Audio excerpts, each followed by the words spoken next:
E eu tenho interesse em ser a mais global das escolas americanas, das escolas de negócio americanas.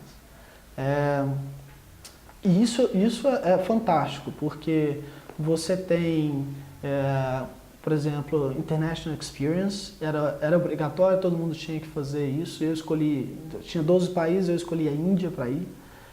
Foi uma experiência absolutamente genial. A gente tinha uns 20 alunos de Yale, junto com um dos reitores, estavam com a gente. A gente visitou grandes líderes, CEOs, tanto da parte governamental, sociedade, quanto de negócios. Então a gente viu os dois lados da missão de novo, numa perspectiva global, num país que eu acho que todo mundo precisava passar um momento na Índia. Eu acho que foi muito, muito importante para mim isso daí.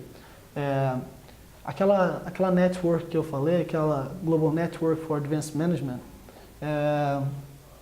a gente tem 2 vezes por ano uma Global Network Week. Em todas essas escolas, ou boa parte dessas escolas, você tem uma semana em que você vem estudantes de todas as escolas. Então você tem uma mistura de estudantes de todas as escolas discutindo problemas globais, problemas locais, voltados a negócio. Então, mais um exemplo de aplicação da missão da escola de uma perspectiva global. Você tem os MAMs, que seriam os estudantes dessas escolas, dessa rede, fazendo um ano. Depois de terminar o MBA, eles vão para Yale e ficam um ano lá.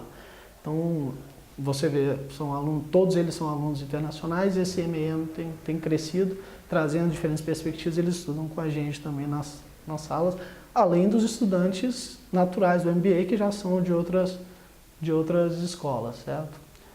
Bom, a aula típica ela não existe muito, porque você tem o próprio prédio. Se você for olhar, a gente tem, sei lá, uns 8 tipos diferentes de salas, sabe? Então, a aula típica ela começa a mudar. Não existe assim. Então, eu vou dar alguns exemplos só para trazer uma perspectiva. Você pode ter uma aula tradicional, uma lecture tradicional, num auditório com um prêmio Nobel. Por exemplo, o Robert Shiller, que é um professor também da Universidade, da Escola de Negócios, mas é do Departamento de Economia. Então você tem uma lecture desse cara, que é uma grande referência mundial, num grande auditório. Você pode ter esse tipo de aula. Ou você pode ter as aulas tradicionais de estudos de caso, e você tem o caso normal, esse caso menor, utilizado no mundo. Ou seria um raw case, esse raw case que eu falei, que é único de Yale, que é um caso monstruoso, informação infinita, e que você normalmente vai trabalhar em grupos, vai dividir o trabalho em grupos, você vai discutir isso daí.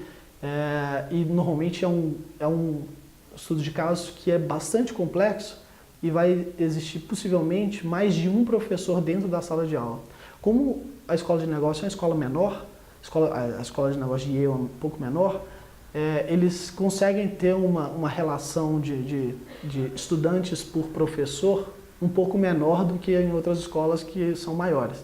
E aí você consegue ter esse tipo de coisa. E Yale foca muito nessa parte de você fazer uma imersão no que você está estudando. Então essas viagens são importantes, esses contatos com as outras culturas, esse uso da tecnologia a seu favor, propiciam essa diversidade de tipos de aula e de aprendizado.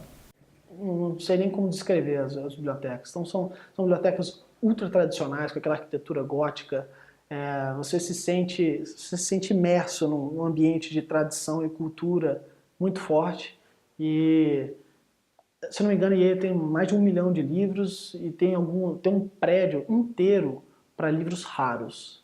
E esse prédio ele é todo fechado em mármore, então você não tem luz natural, mas o mármore é mais ou menos fino, então durante o dia você tem um reflexo, você tem uma certa luminosidade que passa por entre o mármore, então causa um ambiente muito bonito e todo com livros raros, e que todo estudante de Yale tem acesso.